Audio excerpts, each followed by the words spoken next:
Donc, dans le cadre de cette journée, c'est une journée d'échange entre professionnels que l'on a beaucoup écouté ce matin, et puis un petit peu quelques aspects académiques que l'on va présenter pour essayer de voir quel type de recherche on peut faire, et non pas d'expertise, le type de recherche à caractère académique on peut faire autour des problématiques qui sont soulevées. Alors bien sûr, nous avons été alimentés ce matin par un ensemble de problématiques, mais il y avait une problématique qu'on avait un petit peu regardée avec Jean-Marc, il y a de ça, on a commencé il y a quelques mois, c'était cette problématique des croyances au travail. Donc, pourquoi ces croyances au travail? Parce que c'est quelque chose d'important. Et ici, on peut s'imaginer qu'il y a des croyances multiples du fait qu'il y a de multiples communautés, et notamment, et on a essayé de travailler là-dessus. Alors, pour bien comprendre ce problème, si vous voulez, quand on présente un papier comme ça, il y a deux solutions. Soit on commence à le présenter, je dirais, à la japonaise, en faisant des excuses, en disant, ben voilà, c'est très humble ce qu'on va présenter. Soit on le fait à l'américaine en racontant une petite histoire. Alors, je vais décider de vous raconter une petite histoire. C'est un très brillant académique, un très brillant professeur d'université qui est sur un quai de gare et qui attend le train. Et puis à côté de lui, il y a un brave paysan qui attend aussi le train. Le train n'arrive pas et ma foi, les deux s'ennuient à mourir. Et l'universitaire, très infatué, très fier de sa connaissance, va voir le paysan et lui dit « Écoutez, mon brave, je vous propose un jeu. On va s'amuser en attendant que le train arrive. » Ce jeu, c'est très simple. Je vais vous poser une question. Et puis si vous ne connaissez pas la réponse, vous me donnerez 1000 francs. Et puis à votre tour, vous me poserez une question. Mais comme moi, je suis très très savant, si je ne connais pas la réponse, je vous donnerai 20 000 francs. Le paysan le regarde, réfléchit un petit peu et lui dit « Il n'y a pas de problème, on va le faire, mais je voudrais poser la première question. » Alors, l'académique lui dit « Allez-y, posez la première question. » Le paysan le regarde et dit « Est-ce que vous pouvez me dire quel est l'animal qui, quand il arrive au pied de la colline, a 8 jambes, lorsqu'il monte la colline, il en a 3, lorsqu'il arrive en haut, il en a 1, et lorsqu'il redescend, il en a 17. » Notre brave académique réfléchit, puis effectivement, il ne trouve pas la solution. Donc, il sort son portefeuille, il prend 20 000 francs et il le donne au paysan en disant voilà, j'ai perdu, mais c'est quoi cet animal? Et le paysan le regarde et lui tend 1000 francs et lui dit je ne sais pas. Ce qui veut dire quoi? Ce qui veut dire que quand on doit travailler en commun, il est bon d'avoir des croyances communes, ou du moins, à minima, de connaître les croyances de l'autre. Tout le problème en GRH, c'est est-ce que les gens avec qui vous travaillez possèdent les mêmes croyances? Et si ce n'est pas le cas, peut-être faudra-t-il adapter vos outils. Donc l'étude que l'on a menée portait sur cette thématique-là. L'idée étant de bien comprendre que les croyances que l'on a bien enfouies au fond de soi-même sont des croyances qui vont guider nos comportements, et notamment dans l'entreprise, que l'on va réagir par rapport à certaines croyances. Alors, quels sont ces types de croyances? Comment est-ce qu'on a pu... Oui, non, c'est bon. Hein. Non, pas besoin d'en parler plus. Enfin, Bernard a oublié de vous préciser qu'on a plutôt enquêté sur les croyances au travail de nos étudiants. Ah oui, mais ça on va le voir après, justement, dans l'élément. Voilà, ça répond parce que nos étudiants vont être vos futurs employés, certainement. Voilà. Donc, quand on regarde un peu les croyances au travail, quand on regarde la littérature, ce qui a déjà été fait en recherche, je dirais d'une façon générale, on va trouver pas mal de travaux qui vont dater d'une bonne trentaine d'années. Et on a pris un premier travail qui décline, qui a un travail testé, je dirais, avec toutes les qualités universitaires, toutes les qualités de recherche voulues, qui finalement a réussi à faire une synthèse autour de 5 types de croyances. Et ce sont ces 5 types de croyances que l'on a testés auprès de nos étudiants dans un premier temps. Alors, le premier type de croyance très classique dans le monde anglo-saxon, c'est ici ce qui a été traduit par work ethic, qui en fait peut être traduite par éthique protestante. Ça vient globalement de Weber, qui expliquait que s'il y a eu un développement dans les pays, un développement du capitalisme, c'était en grande partie sociologiquement lié à la religion protestante. Et donc l'éthique protestante, qu'est-ce qu'elle nous dit au niveau des croyances sur le travail? Elle nous dit que globalement le travail est important en soi, que c'est une façon de se développer, de se rapprocher de son idéal religieux, et donc elle va préconiser l'effort, elle va préconiser l'individualisme, elle va préconiser l'accumulation. Ça, c'est une première croyance. Le travail est bon en soi, il permet à l'homme de s'élever, je dirais, spirituellement. C'est le schéma classique, je dirais, qui est donné par la religion protestante.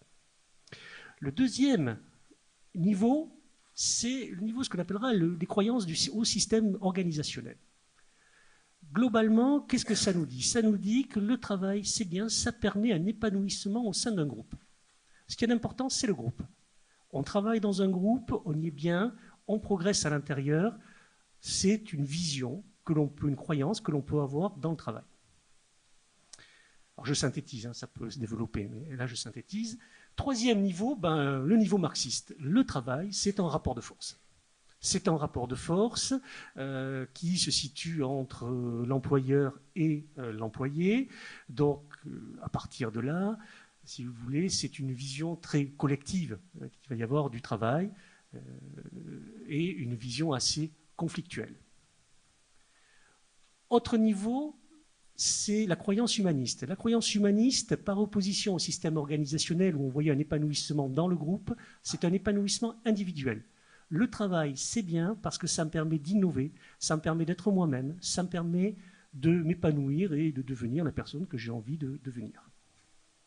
Et enfin, le dernier niveau, c'est l'éthique des loisirs. Le travail, c'est pas bien, les loisirs, c'est excellent.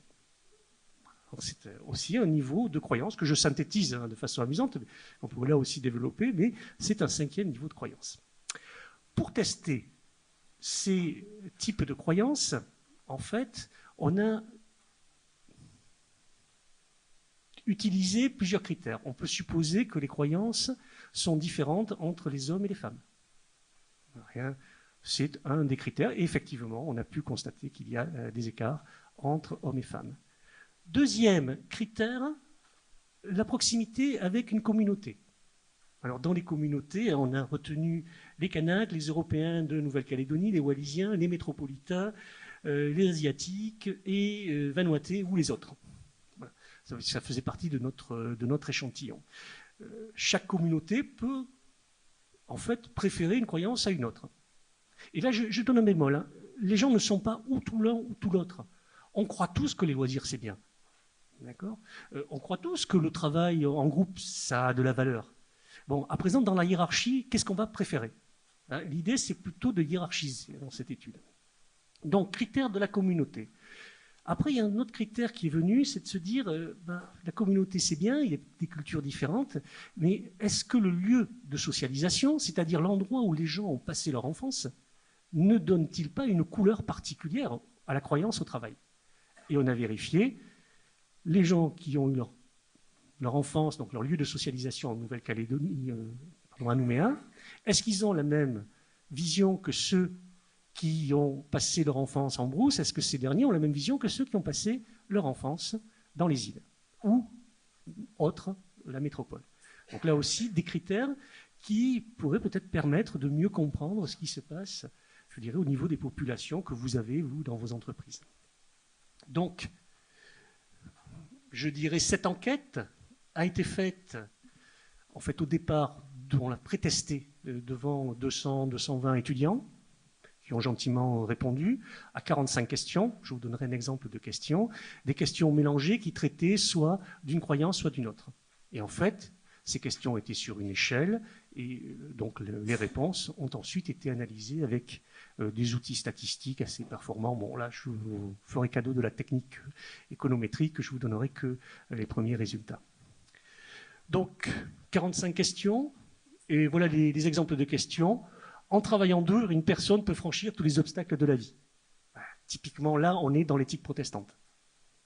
Et donc, on va demander à la personne, est-ce que vous n'êtes pas d'accord? Enfin, pas du tout d'accord, pas d'accord, ni pas d'accord ou tout à fait d'accord.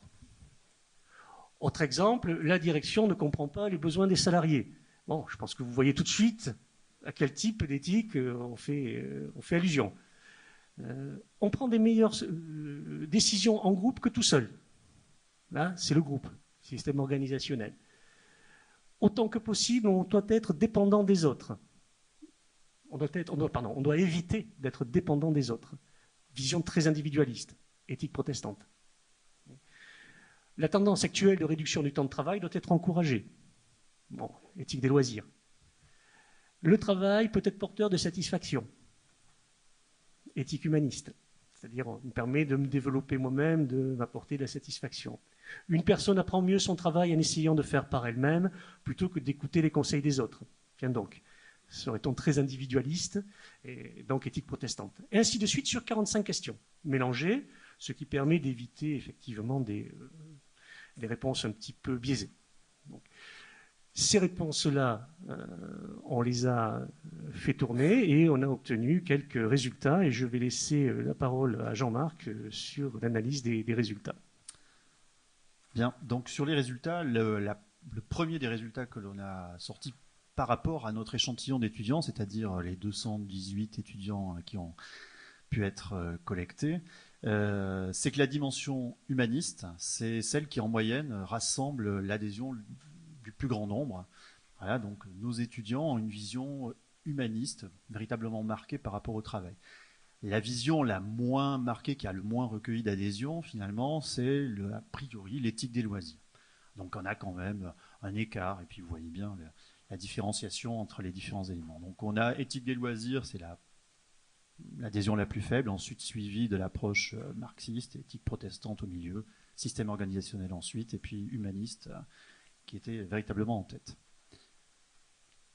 Alors ensuite, on a regardé les résultats véritablement par rapport à chacune des dimensions, de façon spécifique, c'est-à-dire la première a été de regarder la sensibilité de notre groupe d'étudiants à l'éthique protestante, en testant ces éléments-là en termes de facteurs explicatifs à travers le genre, la proximité culturelle à une communauté, le lieu de socialisation. Il s'avère qu'en réalité, ces trois éléments-là, ils n'expliquent en rien le positionnement par rapport à l'éthique protestante. Donc, ce ne sont pas des critères explicatifs sur lesquels on a retrouvé une sensibilité.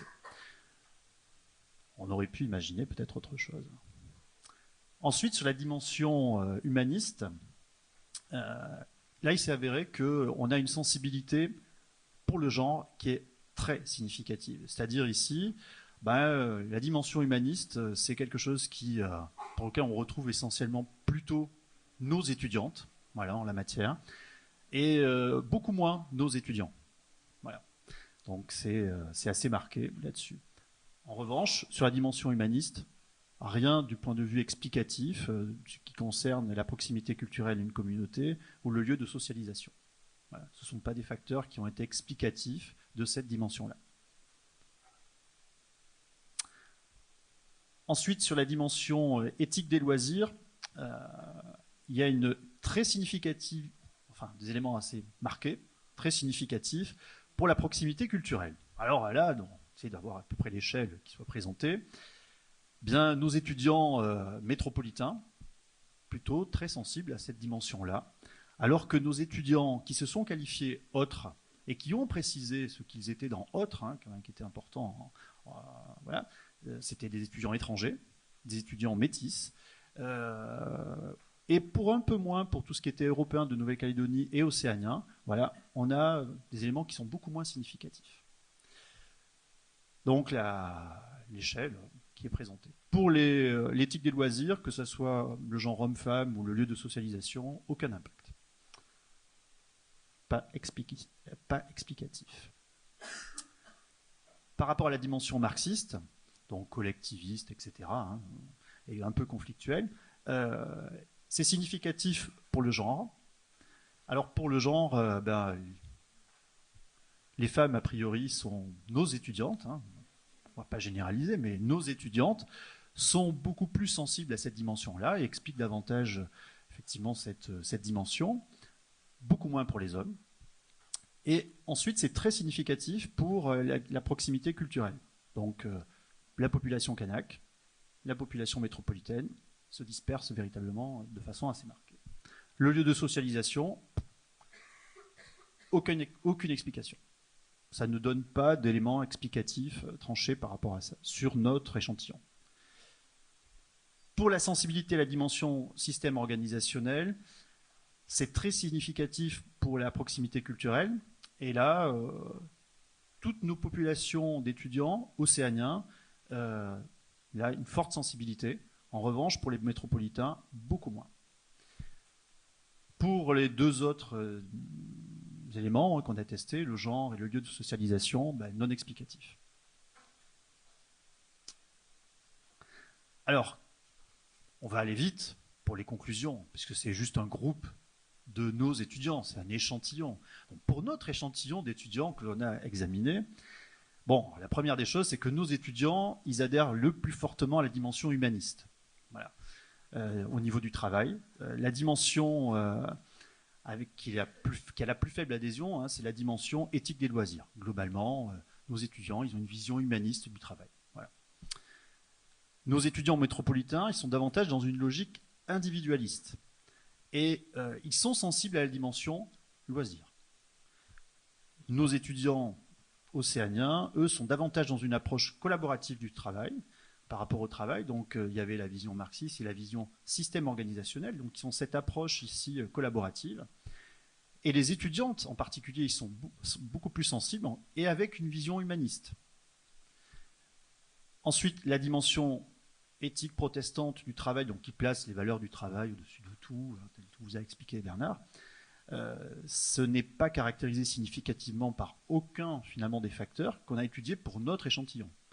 Et puis, le dernier enseignement de notre travail, c'est que le lieu de socialisation, le fait d'avoir grandi en métropole, d'avoir grandi à Nouméa, au Grand Nouméa, sur les îles, etc., n'explique en rien les dimensions qu'on a utilisées, qu'on a essayé d'expliquer. Voilà.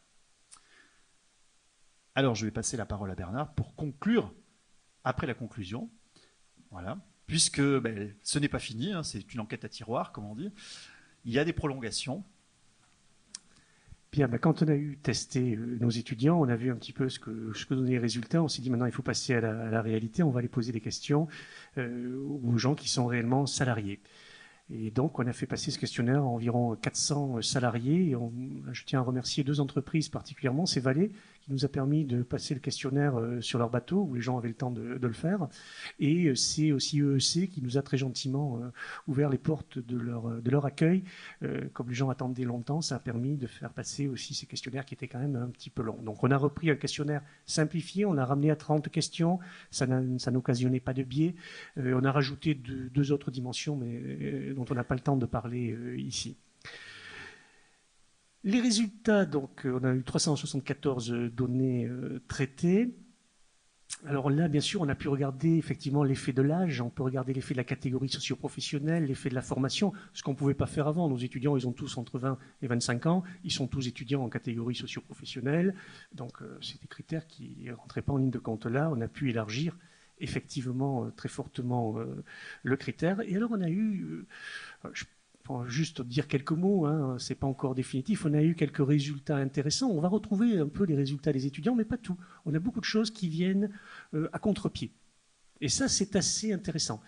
Alors, ce qui vient à contre-pied, et je vais être très simple parce qu'il faut vraiment rentrer dans le détail, et quand on dit que c'est non significatif, juste un élément complémentaire, ça veut dire que quand on vous dit quelque chose est significatif là, ça veut dire qu'en gros, on a une chance sur 1000 ou une chance sur 100 de se tromper. Quand on dit que le reste n'est pas explicatif, peut-être cela l'est-il, mais on n'a pas la quantité d'informations suffisante pour donner une mesure. Là, ce qu'on a trouvé d'un petit peu surprenant, en gros, il ne faut peut-être pas trop en faire avec les histoires culturelles et les histoires de communauté. C'est-à-dire que globalement, si je caricature, je dis les gens, ils sont dans l'entreprise, ils savent pourquoi ils y sont, et ils adhèrent finalement à un système de valeurs économiques. Alors, ça peut avoir deux traductions.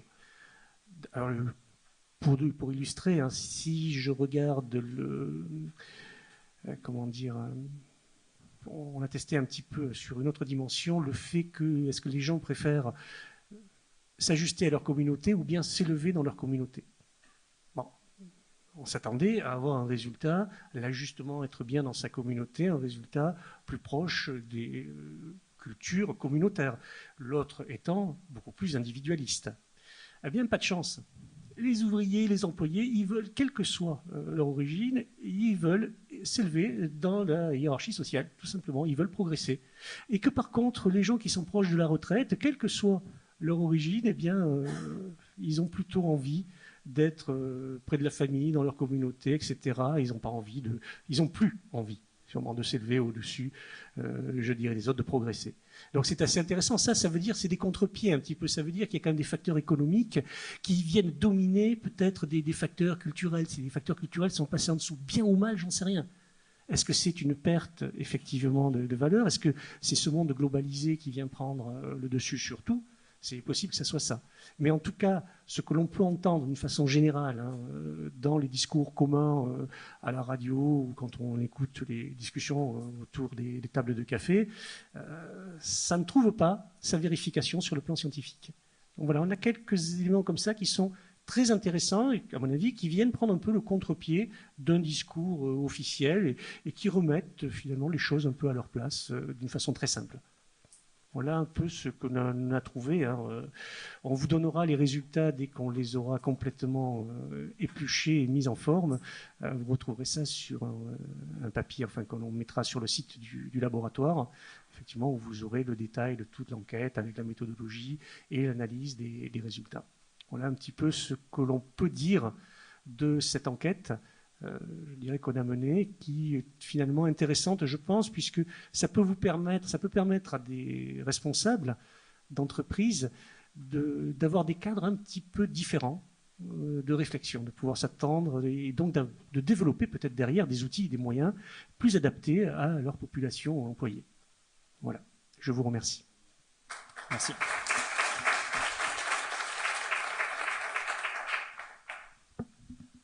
Je pense, on a le temps pour une ou deux questions? Oui, il nous a dit le maître du temps. Alors si vous avez une ou deux questions, on peut essayer d'y répondre avec plaisir.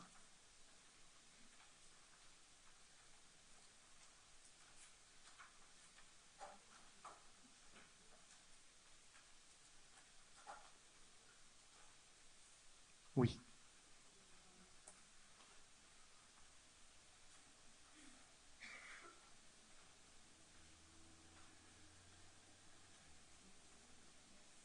Pour cette présentation, ça se met en route. Juste une petite question sur le fait que la variable lieu de socialisation ne se ressorte significative sur aucune des modalités. Est-ce que c'est parce que quand vous avez essayé de corriger par ces trois critères, enfin corriger, c'est pas ça, mais essayer de tenir compte des trois critères, donc le genre, la communauté d'appartenance et le lieu de socialisation, vous les avez introduits toutes les trois en même temps? Non, parce qu'il y a sans doute une très forte corrélation entre la communauté et le lieu de socialisation. Oui, on les a traités à part. À part, ouais, d'accord. Et chaque fois, il y a une variable, je dirais, dépendante, et c'était celle-là.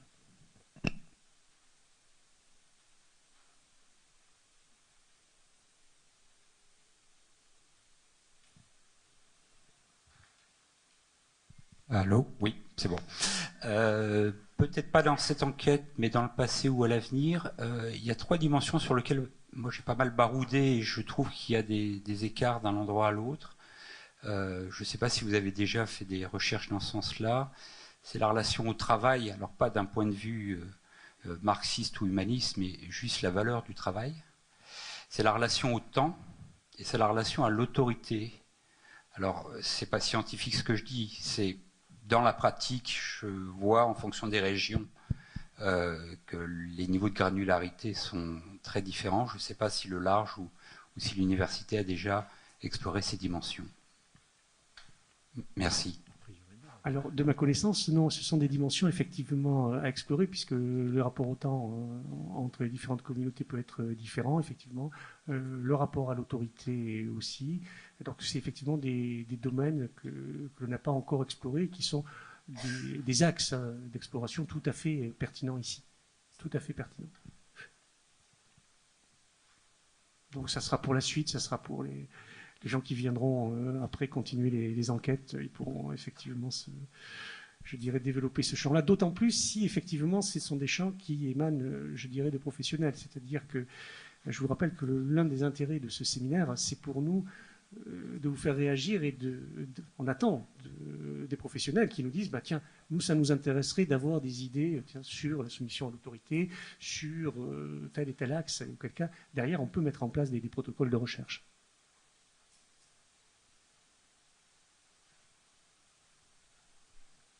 Très bien.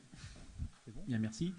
Alors, on va démarrer en fin de compte la deuxième partie consacrée donc à la qualité de vie au travail. Donc, on va introduire Donc ce thème qui va être ensuite débattu avec 2 tables rondes par une conférence donc de Gwenel Poilpot-Rocabois, professeur d'université à l'IAE de Rennes, qui ne vient pas de l'IAE de Rennes, mais de Canberra, donc qui profite d'un semestre de recherche à Canberra, spécialiste donc de la qualité de vie au travail, et qui va donc nous parler de la qualité de vie à travers des repères historiques, de l'évolution du travail et de la performance. Bien, merci. Donc tout fonctionne bien. Je suis ravie d'être avec vous cet après-midi et ce matin, puisque j'ai entendu plein de choses extrêmement intéressantes que je vais pouvoir lier effectivement à ce que j'ai prévu de vous évoquer donc cet après-midi.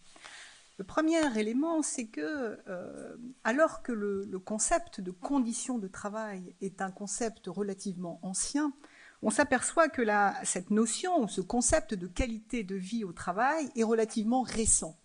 Il faut attendre le début des années 2000 pour voir apparaître ce terme de qualité de vie au travail au sein de la littérature, et plus récemment, il faut attendre, notamment en métropole, les débuts des années 2010 pour voir les partenaires sociaux discuter donc de ce concept-là.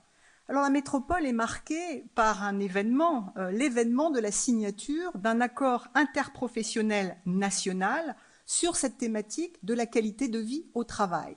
Les échanges ont été longs, un peu douloureux, mais l'accouchement a été là, puisque l'accord a pu être signé.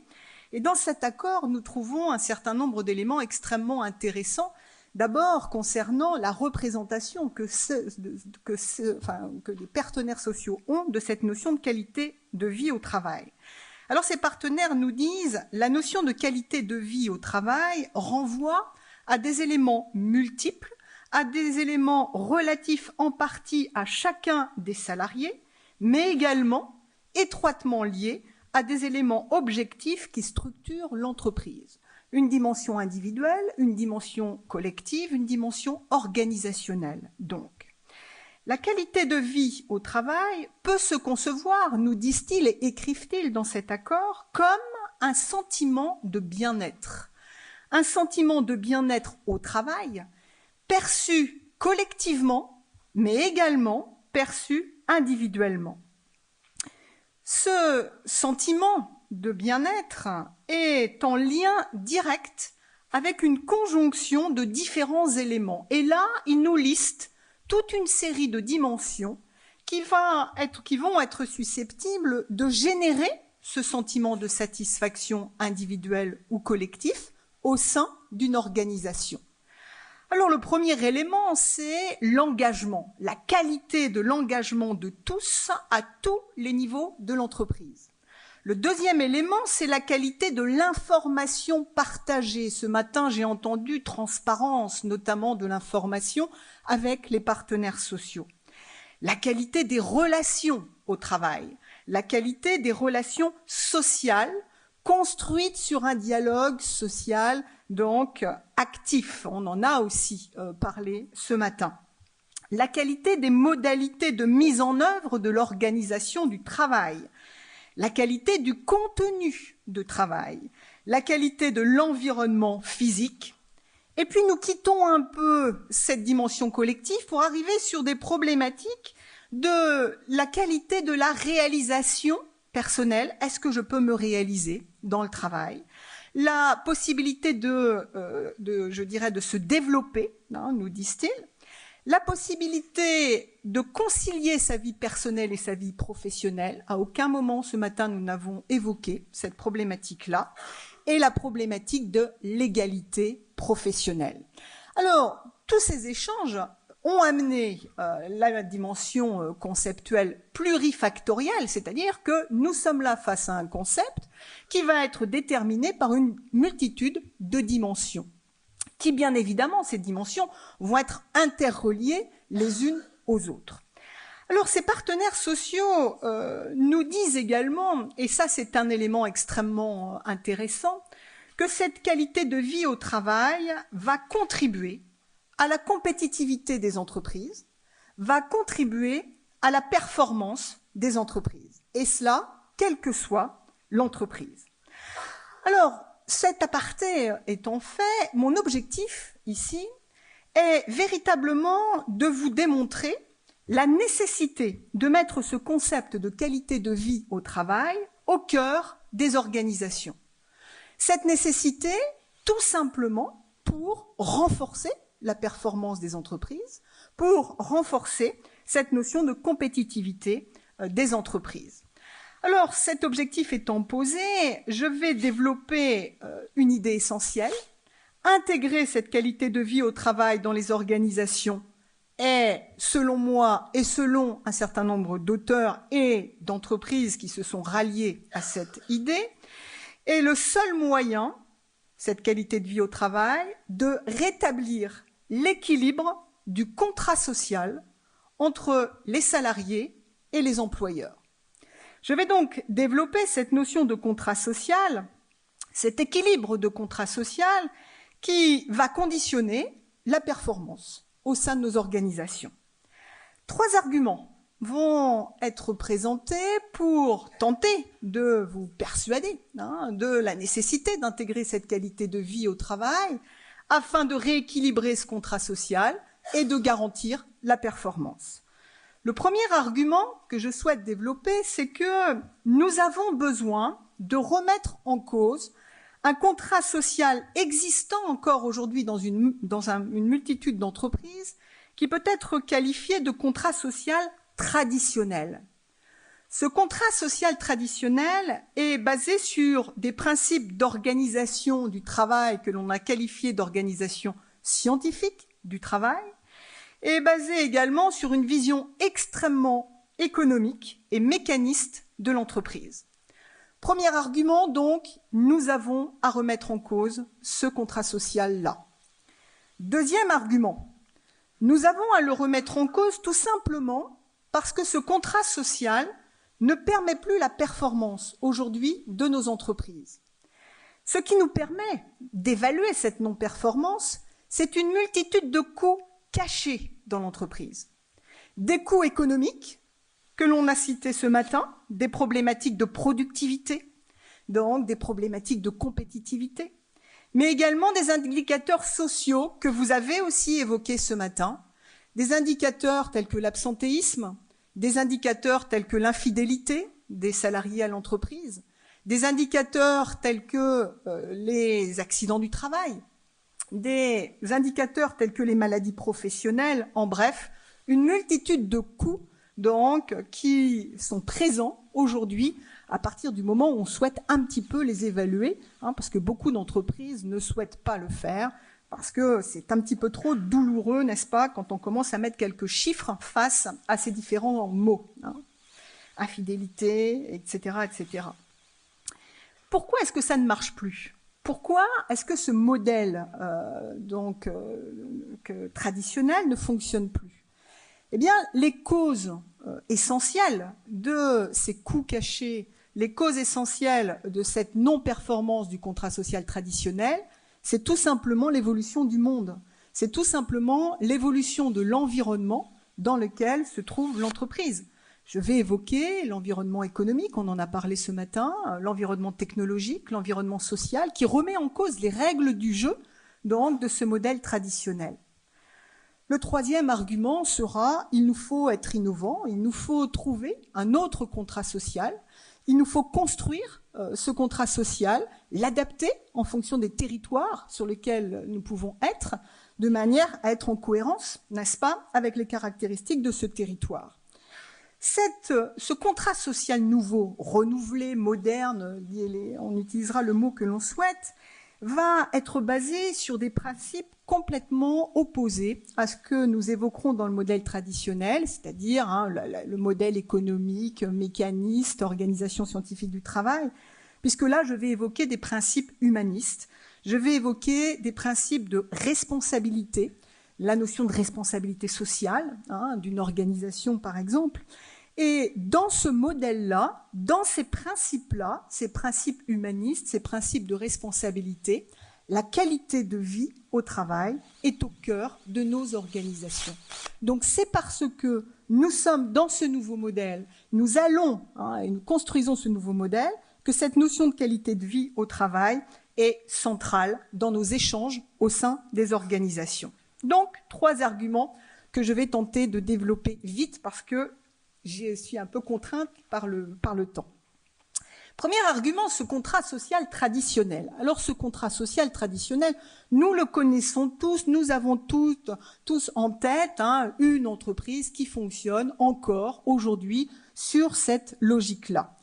Nous partons d'une philosophie économique de l'entreprise, nous partons d'une philosophie mécaniste de l'entreprise, avec une croyance qui est que l'humain doit être au service de l'économique.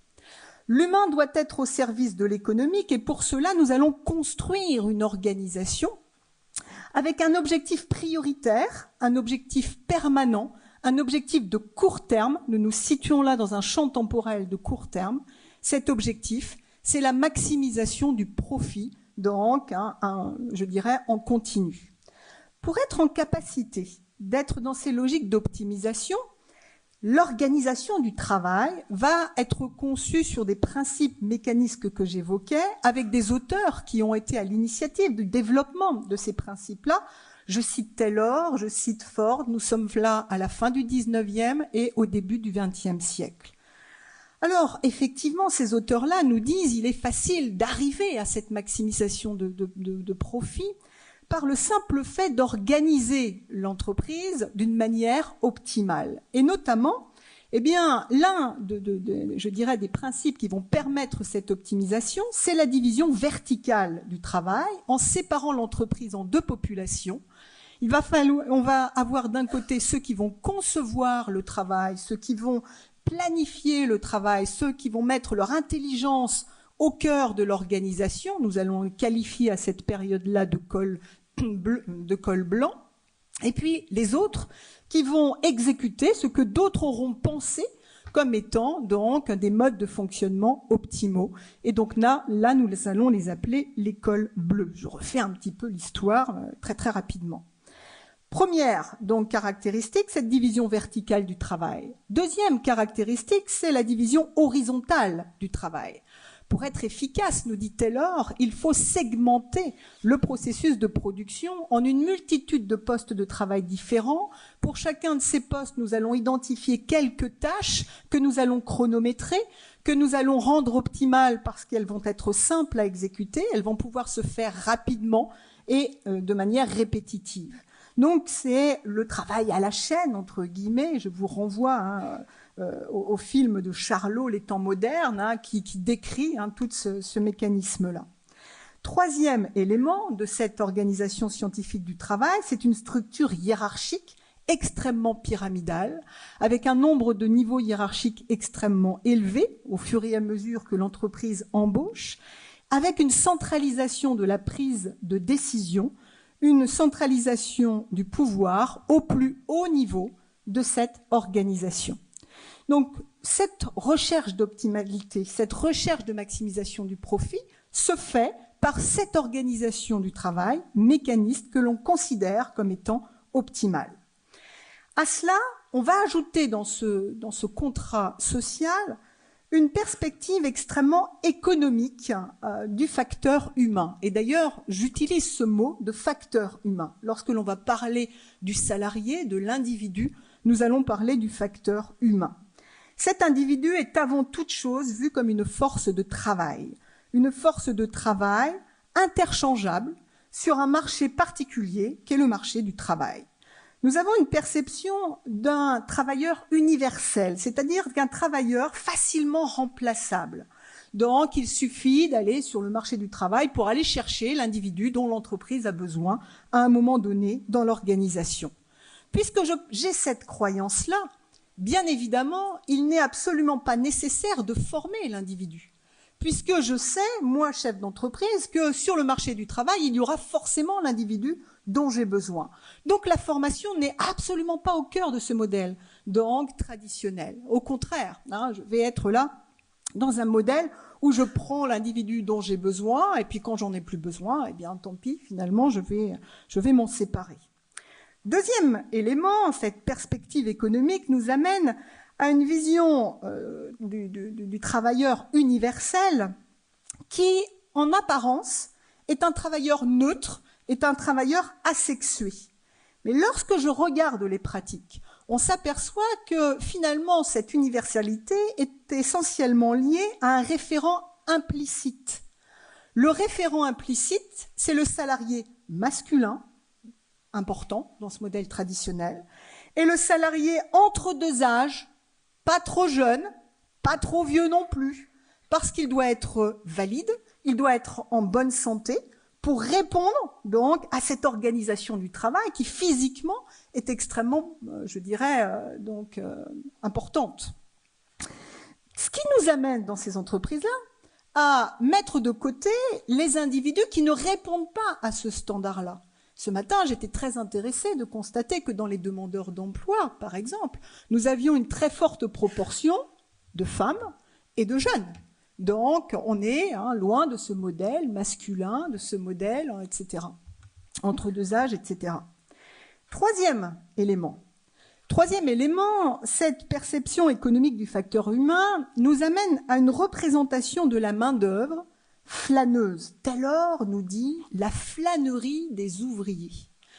On part de cette croyance, et je rejoins la notion de croyance de mes collègues précédents, c'est que l'individu n'aime pas le travail. L'individu est naturellement paresseux. L'individu ne souhaite absolument pas prendre des responsabilités dans les entreprises. Donc, ce qu'il souhaite, c'est en faire le moins possible. Voilà quelle est la représentation que j'ai de l'individu au sein des organisations. Puisque je pense cela, je vais adapter mon mode de management à ces croyances-là. Et donc, le seul moyen de faire en sorte que, malgré tout, ils produisent dans l'entreprise, c'est de développer un mode de management autoritaire, un mode de management extrêmement directif. Alors effectivement, ici, nous allons parler de la carotte et du bâton, puisque le seul moyen de faire en sorte qu'ils travaillent, c'est la contrainte. Et la contrainte va se faire par le contrôle, le rôle extrêmement fort de la supervision. Autre élément possible, c'est la carotte, c'est-à-dire, je vais mettre en avant un élément qui a été mis en avant ce matin, c'est la notion de rémunération. Je vais les motiver un minimum par le biais de la motivation et je vais construire des systèmes de rémunération qui vont être un minimum motivants. À la fin du 19e siècle, la rémunération va être à la pièce. Si tu produis, tu es payé. Si tu ne produis pas, tu ne seras pas payé ou tu seras moins payé. On va ajouter à ça une volonté de fidéliser, de récompenser la fidélité par des primes d'ancienneté. Et on parlait ce matin aussi de cette notion d'ancienneté, de récompense de l'ancienneté, non seulement par le biais de la rémunération, mais aussi par le biais de la promotion. Je suis là depuis longtemps, donc j'ai le droit à une promotion. Donc nous sommes là dans un mode de gestion autoritaire et directif avec ce modèle que j'évoque ici, qui est aussi en lien avec des relations collectives au travail extrêmement conflictuelles. Cette séparation en deux de la population, l'école blanc et l'école bleue, nous fait croire que dans une entreprise, il y a deux parties différentes qui ne peuvent pas être d'accord. Elles ne peuvent pas être d'accord parce qu'elles vont avoir des intérêts divergents dans l'organisation. Les uns souhaitant la maximisation du profit, les autres souhaitant des augmentations de salaire. Comment voulez-vous que ça marche? Donc le seul moyen d'être en relation avec les différents représentants des directions et des salariés, c'est le conflit. C'est le conflit, nous allons être là dans une ambiance extrêmement conflictuelle, une absence de transparence totale. L'ennemi numéro 1 du patron, c'est le syndicat. L'ennemi numéro 1 du syndicat, c'est le patron. C'est caricatural ce que je vous dis, bien évidemment, parce que je suis dans une logique de conceptualisation et de modélisation. Malgré tout, ce contrat social-là a fonctionné pendant de nombreuses années. Tout simplement parce que ce contrat social traditionnel restait équilibré. Les caractéristiques que je viens de vous évoquer là étaient compensées par deux éléments centraux qui permettaient la satisfaction du salarié dans l'entreprise. Le premier, c'est la sécurité de l'emploi. La sécurité de l'emploi, c'est-à-dire plus, eh bien, effectivement, hein, si je joue le jeu, si je réponds à un minimum de productivité, je peux faire ma carrière totale dans la même entreprise. Deuxième élément, c'est la garantie d'une augmentation de mon pouvoir d'achat naturel dans l'entreprise, si je reste dans cette entreprise-là, par le biais des systèmes de rémunération liés notamment à l'ancienneté. Alors tout pourrait continuer comme ça si notre monde ne bougeait pas. Mais c'est mon deuxième argument, il nous faut remettre en cause parce que ça ne marche plus. Et ça ne marche plus parce que l'environnement, aujourd'hui, remet en cause la capacité de l'entreprise à répondre à la sécurité de l'emploi et la capacité de l'entreprise à répondre à ce besoin d'augmentation du pouvoir d'achat au fur et à mesure du temps. Alors, qu'est-ce qui vient mettre un peu le bazar dans nos affaires? Eh bien, d'abord, c'est l'environnement économique. Donc, l'environnement économique a deux caractéristiques essentielles, son instabilité et son incertitude.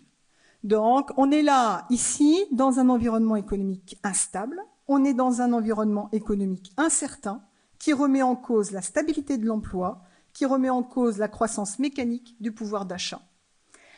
Les caractéristiques de cet environnement économique, vous les connaissez, c'est le ralentissement de la croissance économique, très récent pour vous, beaucoup moins récent en métropole. Ça fait des années et des années qu'on se bat avec cet ralentissement de croissance économique. On ajoute à ça un accroissement de l'incertitude économique, bien évidemment en lien avec le ralentissement, mais aussi avec d'autres éléments, les problèmes écologiques. Donc des problèmes écologiques, des problèmes d'utilisation des matières premières. Est-ce qu'on va pouvoir continuer comme ça? Des problèmes de pollution, des problèmes véritablement qui remettent en cause les modes de fonctionnement des organisations, voire les produits qu'ils sont en train de fabriquer. On ajoute également à ça des éléments politiques, une instabilité qui peut être une instabilité politique. Troisième élément, en plus de cette augmentation de l'incertitude, c'est une augmentation très forte de la concurrence. Cet accroissement de la concurrence, lié là encore au ralentissement économique, bien évidemment, mais aussi à l'arrivée de nouveaux pays, d'une très forte compétition étrangère, de pays qui n'avaient pas de savoir-faire particulier et qui commencent à être assez talentueux dans un certain nombre de domaines. Donc, et puis les nouvelles technologies d'information et de communication qui fait que j'ai accès à toute information, comparaison de mes prix de matières premières, etc., etc. Donc tout ça nous amène dans un contexte extrêmement instable et incertain. Face à cela, trois stratégies possibles pour nos entreprises. Le premier, c'est on continue à accroître la productivité, à gagner en productivité, sauf que là, très rapidement, on s'aperçoit que notre organisation scientifique du travail ne permet plus de gain de productivité. Il nous faut trouver autre chose. Deuxième stratégie, la qualité des produits, bien évidemment, la qualité des services rendus donc aux clients. Et la troisième stratégie, c'est l'innovation, c'est produire des produits qui n'existent pas encore, offrir des services que personne ne sait faire aujourd'hui, etc. Alors face à ces stratégies-là, nous voyons arriver de nouveaux besoins dans nos entreprises. D'abord, un besoin essentiel qu'on a évoqué ce matin, c'est le besoin de flexibilité, le besoin de souplesse, la capacité de réaction à l'entreprise face à des nouveaux événements de l'environnement économique, qui nous conduisent, ces besoins de flexibilité et de souplesse, à la remise en cause de nos organisations du travail mécanistes du modèle traditionnel. Il nous faut des organisations du travail souples, il nous faut des organisations du travail collectives et non plus segmentées. On parlait ce matin d'approche collective, d'approche globale, tout à fait nécessaire dans ce contexte. Il nous faut des organisations de travail, je dirais, où chacun va pouvoir participer, j'irais même jusqu'à dire des organisations du travail autonomes, en capacité de prendre une décision rapide en fonction de tel événement, de l'environnement économique, etc. En gros, notre modèle d'organisation scientifique du travail ne répond pas à mon environnement économique instable et incertain. Donc il nous faut autre chose. Deuxième conséquence, deuxième besoin, c'est la notion d'employabilité de nos salariés. Cette instabilité, cette remise en cause de la stabilité de l'emploi nous oblige à nous intéresser à l'employabilité des salariés de nos organisations, à garantir cette employabilité et à accroître cette employabilité. Et pour ça, il y a un élément central que l'on a largement débattu ce matin, c'est la formation. Il nous faut former encore, et il nous faut former à l'université, mais il nous faut former également tout au long de la vie. Donc, il nous faut être en capacité de garantir cette employabilité, je dirais, à tout moment au sein de notre société. Troisième besoin, c'est si l'on veut véritablement de l'innovation dans nos entreprises, si l'on veut de la qualité dans nos entreprises, si l'on veut véritablement plus de productivité, non seulement il nous faut de la compétence, de l'employabilité de la compétence, mais il nous faut aussi de l'implication. Est-ce que les gens de l'entreprise ont envie de donner à l'entreprise ? Et donc, est-ce que là, notre entreprise répond à ce besoin d'implication ? Et pour répondre à ce besoin d'implication, eh bien, ce terme de qualité de vie au travail est au centre. Est-ce que moi, salarié de telle entreprise, je suis content de me lever le matin pour aller travailler ? Ou est-ce que, finalement, je vais rester ? Parce que ça va pas du tout. Ça va pas du tout. L'entreprise, l'environnement, les relations, etc., ne correspond absolument pas à mes besoins et à mes attentes. Donc, premier environnement économique qui, vous le voyez là, remet en cause complètement mon organisation scientifique du travail, remet en cause mes croyances. La formation, ça n'est pas nécessaire. Ah si, la formation, c'est nécessaire. Instabilité conduit à former en permanence. Deuxième environnement qui vient aussi déstabiliser mon contrat social traditionnel, c'est l'environnement technologique. Cette évolution technologique continue depuis tout le temps, mais je dirais une autre caractéristique de cet environnement technologique, c'est son accélération. Les changements non seulement se succèdent, mais se succèdent à un rythme de plus en plus soutenu. Cet environnement technologique remet là encore en cause la stabilité de l'emploi. Premier impact de cet environnement technologique, c'est un effet sur l'emploi et sur le niveau des emplois. Des emplois qui disparaissent de nos entreprises. Nous n'avons plus besoin de tel ou tel métier parce que la technologie est venue remplacer ce métier-là. Donc, que faire de cet individu qui, pendant 20 ans, a travaillé dans la même entreprise en faisant la même chose ? Donc, un effet sur l'emploi extrêmement important. Deuxième effet de ces technologies, c'est le changement de la nature du travail, le changement des exigences du travail. Tout ce matin, on évoquait les entreprises demandent un plus fort niveau de qualification. Ben oui, parce que la technologie impose cette augmentation du niveau de qualification au sein des entreprises. Donc nous constatons que cette technologie va nous amener à changer véritablement les activités, va mobiliser les activités mentales au sein des postes de travail, va accroître le niveau de qualification qui met là encore au cœur la notion de formation. Troisième impact, les conditions de travail qui changent.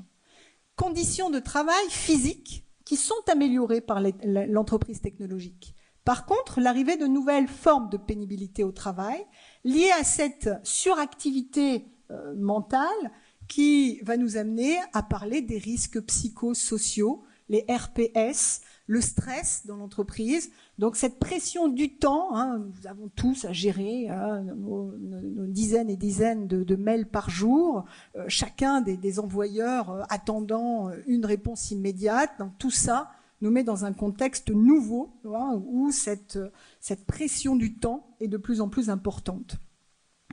Autre élément de conditions de travail extrêmement intéressant à observer, c'est le changement des relations du travail. La technologie remet en cause les relations du travail, et notamment les relations de pouvoir dans l'entreprise.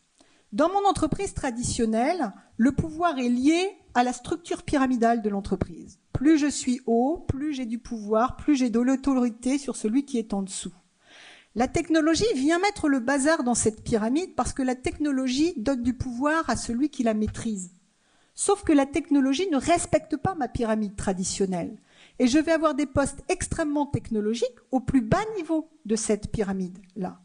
Et ces gens qui sont au plus bas niveau vont demander une reconnaissance de leur travail parce que ce qu'ils sont en train de faire, le supérieur hiérarchique n'est pas forcément en capacité de le faire.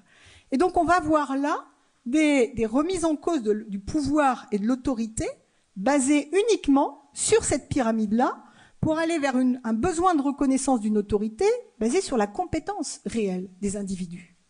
Donc tout ça fait beaucoup de conflits, beaucoup de tensions aujourd'hui au sein de nos organisations. Enfin, troisième environnement un petit peu douloureux pour mon modèle traditionnel, ce sont les changements sociaux. Ces changements sociaux avec d'abord un constat majeur, c'est le salarié n'est pas universel. Le salarié, au contraire, est extrêmement divers. Le constat de la diversité de la population active, donc à la fois de genre, d'âge, d'origine, donc on parlait des communautés sur votre territoire.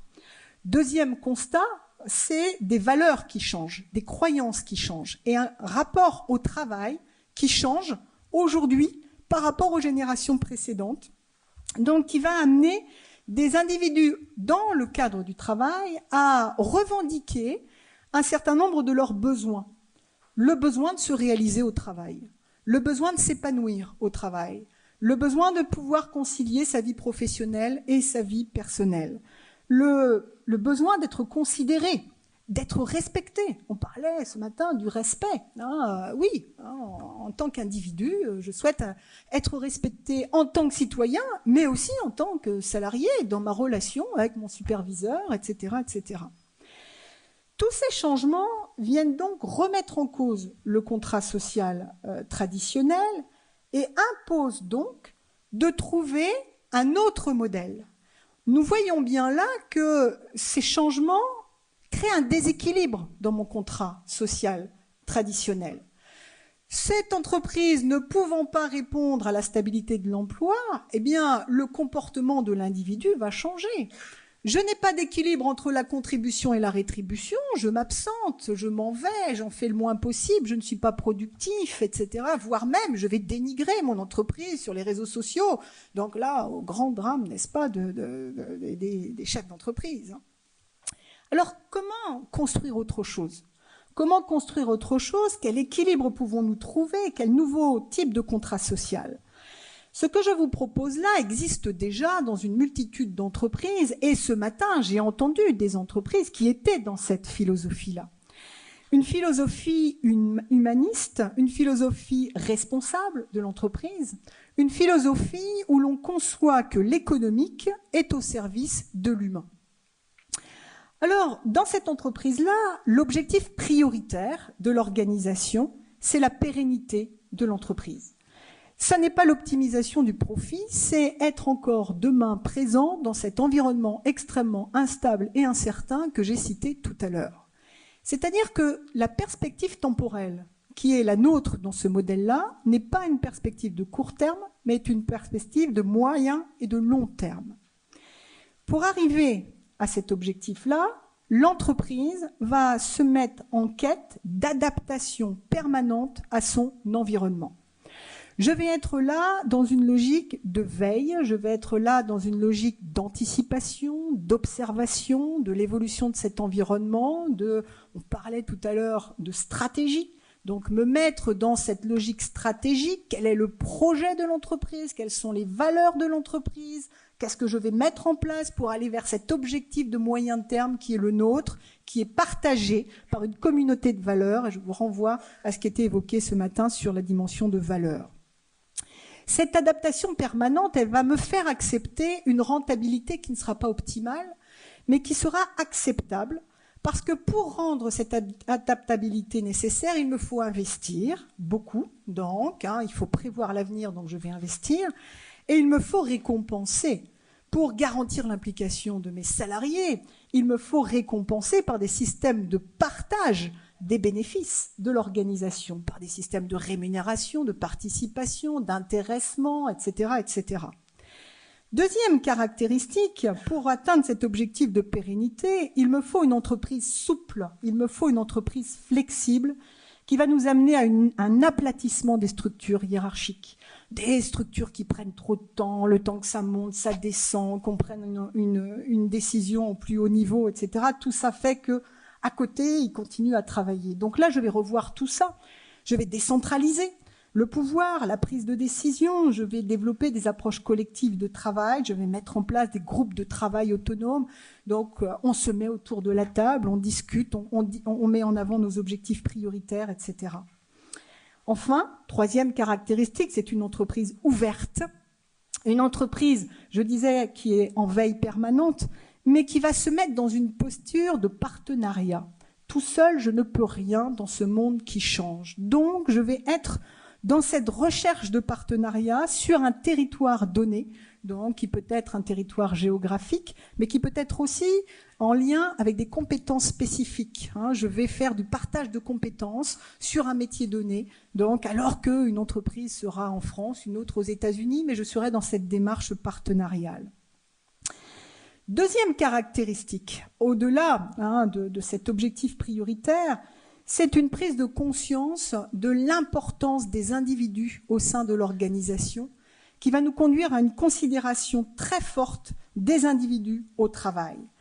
La croyance partagée dans ces entreprises-là, c'est que le vrai avantage concurrentiel de l'entreprise, ce sont les hommes et les femmes qui sont dans ces entreprises-là, par le biais de leurs compétences, par le biais de leur intelligence, par le biais de leur implication. C'est ça qui va garantir la pérennité de l'entreprise. Par contre, autre prise de conscience, c'est que cette ressource que l'on va qualifier de ressource humaine est extrêmement difficile à gérer. Tous les RH de la salle seront d'accord avec cette logique de complexité de gestion des hommes et des femmes au sein des organisations. Alors pourquoi ? C'est tellement complexe, d'abord du fait de la diversité que j'ai évoquée tout à l'heure. L'entreprise est un groupe d'individus, chaque individu est parfaitement spécifique. Spécifique par ses contraintes de santé, contraintes familiales, mais également spécifique par ses compétences, par ses besoins, par ses valeurs, par ses croyances, etc., etc. Et il faut, en bon chef d'orchestre, faire en sorte que tout le monde aille dans le même sens, donc en faisant plaisir à l'entreprise, mais en se faisant plaisir à eux aussi, parce que c'est le seul moyen pour qu'ils puissent véritablement faire plaisir à l'entreprise. Donc, complexité liée à cette diversité, complexité également liée à l'instabilité d'un individu donné. Nous avons des cycles de vie, nous changeons dans nos existences. Rappelez-vous de ce que vous étiez à 20 ans, quelles étaient les valeurs que vous portiez, quel était votre rapport au travail, quelles étaient vos priorités, etc. Donc, ce qui nous amène véritablement à devoir en permanence aller chercher de l'information dans l'organisation, de savoir ce que sont les besoins, les croyances, les contraintes de l'ensemble de ces salariés au sein d'une entreprise donnée. Alors, face à tout cela, le constat, face à cette complexité, c'est qu'on n'a pas d'autre moyen que de mettre en avant cette notion de qualité de vie au travail pour répondre au mieux à l'ensemble de ces besoins, à l'ensemble de ces contraintes de chacun de ces individus de l'entreprise. Mais ça est extrêmement difficile à faire. C'est pourquoi nous allons valoriser cette fonction de gestion des ressources humaines au sein des entreprises et nous allons professionnaliser cette fonction de gestion des ressources humaines au sein des entreprises. Nous avons effectivement aujourd'hui des entreprises qui considèrent que cette fonction est au cœur de leur stratégie. Il nous faut savoir évaluer pour faire évoluer les salariés de l'entreprise. Il nous faut savoir former pour faire progresser. Il nous faut savoir rémunérer pour récompenser, pour impliquer les salariés dans l'entreprise. Il nous faut savoir communiquer pour donner du sens au travail dans l'organisation. Il nous faut véritablement, protéger, améliorer les conditions de travail pour protéger, rassurer au sein de l'entreprise. Tous ces besoins-là nécessitent des compétences spécifiques. N'importe qui n'a pas le savoir, le savoir-faire, le savoir-être pour aller dans ce sens-là. Alors, ce matin, nous avons vu que les entreprises étaient très différentes, des tailles d'entreprises différentes, que le numéro 1, le chef d'orchestre, reste le dirigeant. Mais que ce dirigeant seul, dans l'organisation, n'a ni le temps, ni les compétences pour répondre à l'ensemble de ces éléments-là. Donc il se doit d'être accompagné pour arriver à ces objectifs-là. Alors accompagné d'abord par des acteurs internes, le DRH que nous avons évoqué, que nous allons trouver dans des grandes structures. Mais ce n'est pas parce qu'on est une petite entreprise qu'il nous faut nous priver de ces compétences spécifiques. Et je vais donc là mettre en avant l'outil de la gestion à temps partagé. Un responsable ressources humaines qui va travailler 2 jours dans mon entreprise, moi PME de 50 personnes, et qui ira travailler 3 jours dans une autre entreprise appartenant au même groupe d'employeurs que le mien. Les managers, nous avons parlé de la formation des managers ce matin, sont essentiels pour accompagner le dirigeant dans ce rôle-là. Nous avons bien évidemment les partenaires sociaux qui sont extrêmement importants dans cette organisation pour véritablement aller dans ce sens-là.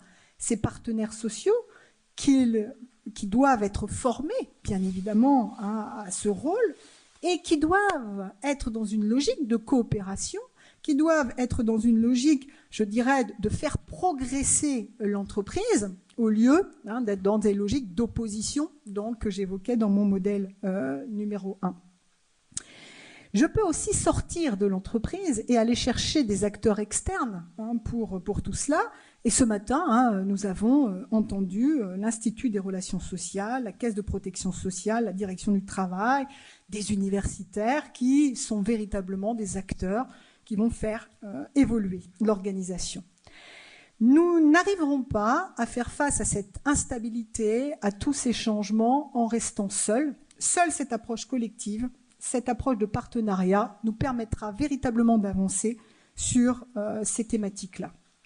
Je terminerai ma présentation par une citation d'un chef d'entreprise qui s'appelle Kerb Keller, qui est le fondateur de la Southwest Airlines, qui évoque « On me demande souvent s'il faut mettre en premier l'intérêt des employés, celui des clients ou bien celui des actionnaires. Ma réponse est très simple, dit-il.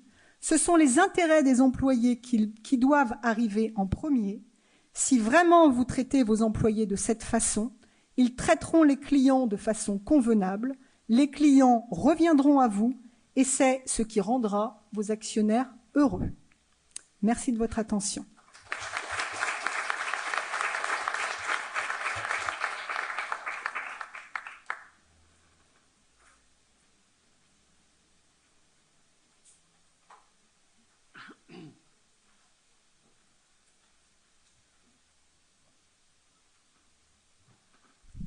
La parole est à la salle, si vous voulez réagir.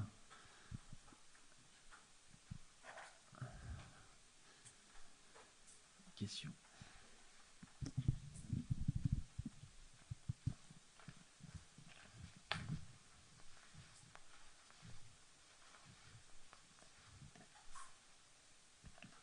Bonjour.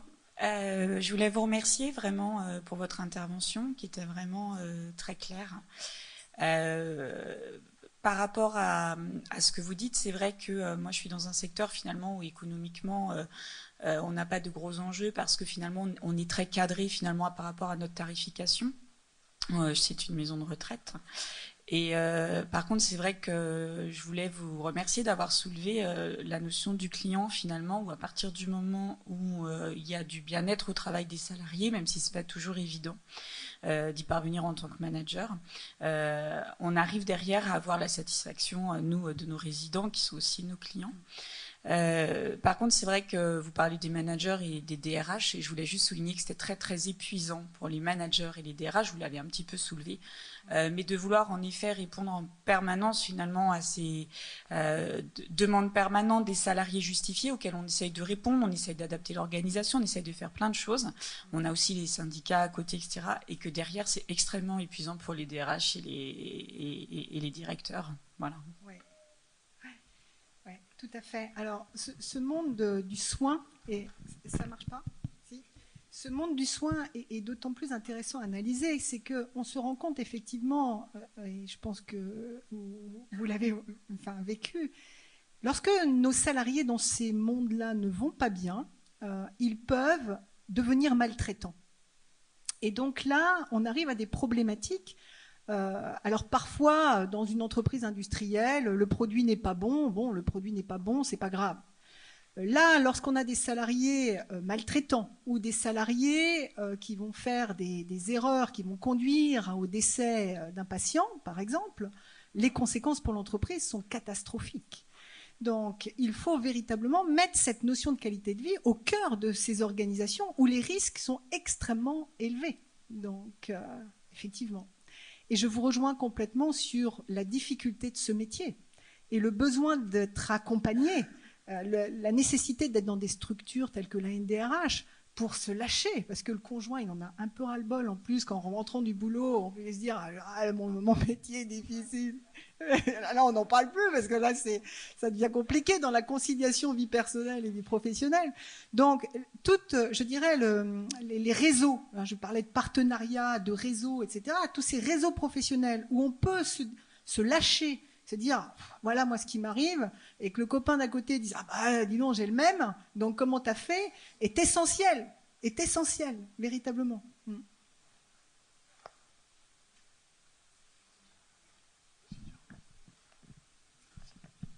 Est-ce qu'il ne vous semble pas que on a parfois des difficultés à faire vivre cette notion d'intérêt réciproque sur des marchés pénuriques, oui. Parce que dans un certain nombre de cas, les entreprises peuvent avoir le sentiment que l'emploi est rare et que finalement ils peuvent se comporter en consommateurs. Dans d'autres cas aussi, les salariés détenteurs d'un label, ça peut être citoyen calédonien par exemple, peuvent avoir le sentiment d'être en position de force, oui. Et du coup peuvent se comporter aussi parfois en consommateurs de l'entreprise.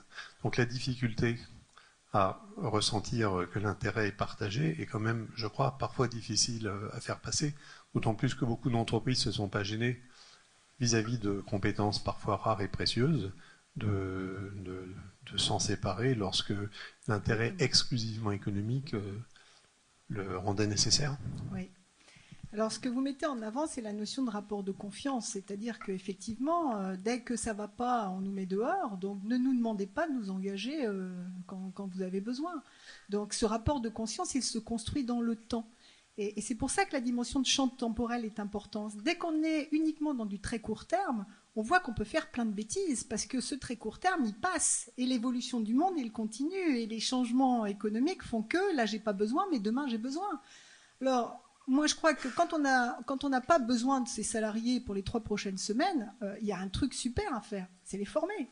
Donc, et aller chercher les sous qu'on a donnés un petit peu avant à un certain nombre d'organisations, qu'on n'a pas dépensé parce qu'on n'avait rien demandé, bah, c'est le moment d'y aller. Et puis de se dire, bah, je vais les occuper en les formant.